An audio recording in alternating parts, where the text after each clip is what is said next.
I opened my previous video mentioning the hunting ground. One of the core arguments of Title IX is demanding that universities provide appropriate redress, including supportive measures, to ensure the academic continuity of students disrupted by hostile environments. Arguably, it should be a fundamental ethical obligation for educational institutions. Advocates for Youth and other websites report that under Title IX, schools and other educational programs are legally required to respond and remedy hostile educational environments. In my previous video, I highlighted how my principal investigator capitalized on my ideas and work to secure funding under his name, for a proposal originally designed for early career researchers. After receiving the money, he removed me from leading the project, making it impossible for me to develop my research as originally intended. The funding agency eventually confirmed my right to implement my ideas and gave me the option to apply for an ESPRIT program as a solution. However, they later blocked my entrance to that very program, due to my passing the 5-year post-PhD requirement. This episode raises a crucial question. If someone's career is harmed by the misuse of power by a colleague, should there be instruments to ensure the academic continuity for those that have been harmed? Let's explore this concept together.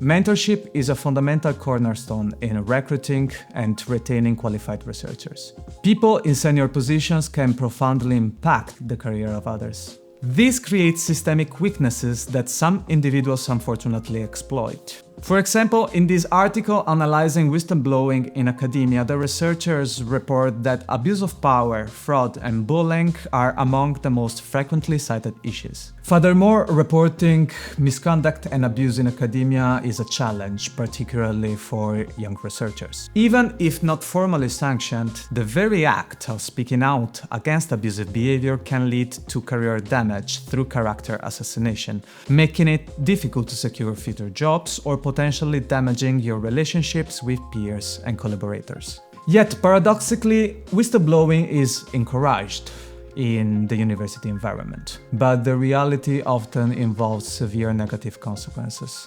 On this theme, I strongly encourage you to read the articles titled "Whistleblowers Always Get Punished" and "The Javert Paradox Rears Its Ugly Head" by Professor Andrew Gallman. Therefore, let's suppose that your working career have been negatively impacted by another due to an abuse of power position. Should there be structures to ensure academic continuity and recovery? In my previous episode, I narrated how I wrote a postdoc project for a grant designed for early career researchers. My mentor asked to be listed as PI to financially secure more funding and support a PhD student. We agreed, intending that I would lead the project.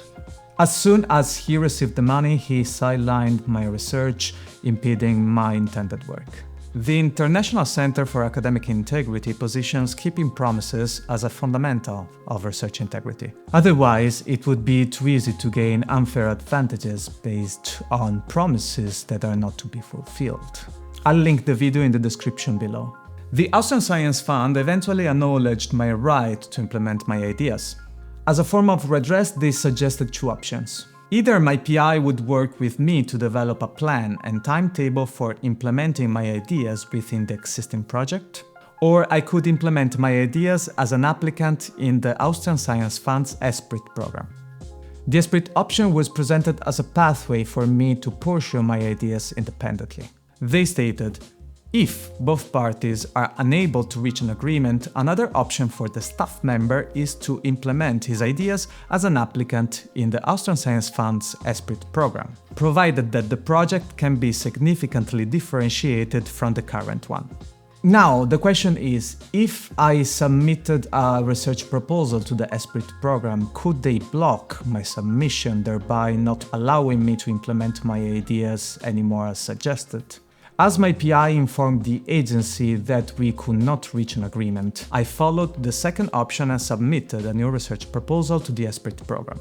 The proposal received two opposite reviews. The proposal presented, on one hand, a series of initiatives in the cultural management and entrepreneurial sector, and on the other, similar initiatives in the dimension of artistic research and production.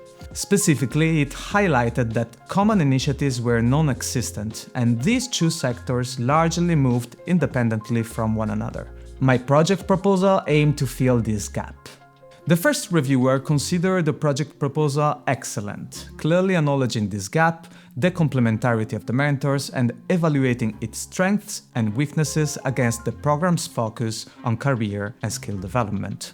This reviewer stated, "The approach responds to a widely perceived lack of cooperation and transfer between the areas of artistic creative practice on the one hand and cultural management practices on the other, both at universities, in example in research and teaching, and in professional practice." In contrast, the second reviewer considered the project merely average. They stated, "As the proposal makes clear, there are currently various initiatives and specific programs that promote such interdisciplinary processes, with the intention of generating positive spillovers on the side of social change and cultural growth. One obvious shortcoming of the proposal, however, is that the applicant does not convincingly conceptualize the specific interdisciplinary constellation of his project." I wonder why this reviewer completely failed to comment on the highlighted gap, which was so clearly captured by the other reviewer. Furthermore, this reviewer entirely failed to assess the mentor's expertise, which was a formally required criterion. The reviewer simply wrote, "The research institution is adequate and I trust that they have expertise in their research field." My proposal was then rejected based on what I believe was a review that clearly failed to engage with the core of my submission. Subsequently, as I had passed the crucial 5-year post-PhD eligibility window, my entrance to the ESPRIT program was blocked. The story offers a vital opportunity to discuss redress in whistleblowing, especially within academia. While whistleblowing is often stigmatized and punished in academic circles, other sectors actually reward it. In my situation, the solution I was offered proved unviable due to the strict 5 years post-PhD eligibility window. First, I didn't have 5 years to write the proposal. The time started when the agency notified me of such an option. Secondly, the ESPRIT application was not an ordinary submission but a special one. It was a direct solution suggested by the agency to the problem I had experienced with the behavior of my PI, acknowledging my right to implement my ideas. Following their indication for redress, I dedicated myself to writing a proposal specifically tailored to that program, which now became useless. The Austrian Science Fund eventually stated that the option they suggested was not actually an option, was just an information about potential alternative avenues for implementing my ideas like ERC or EU. I question whether this type of non-guaranteed suggestion would be appropriate as a form of redress in this context. It is equivalent to telling me that other options are available in other countries. And all this still leaves a critical question open. Should researchers who have experienced significant career harm be provided with mechanisms to ensure academic continuity?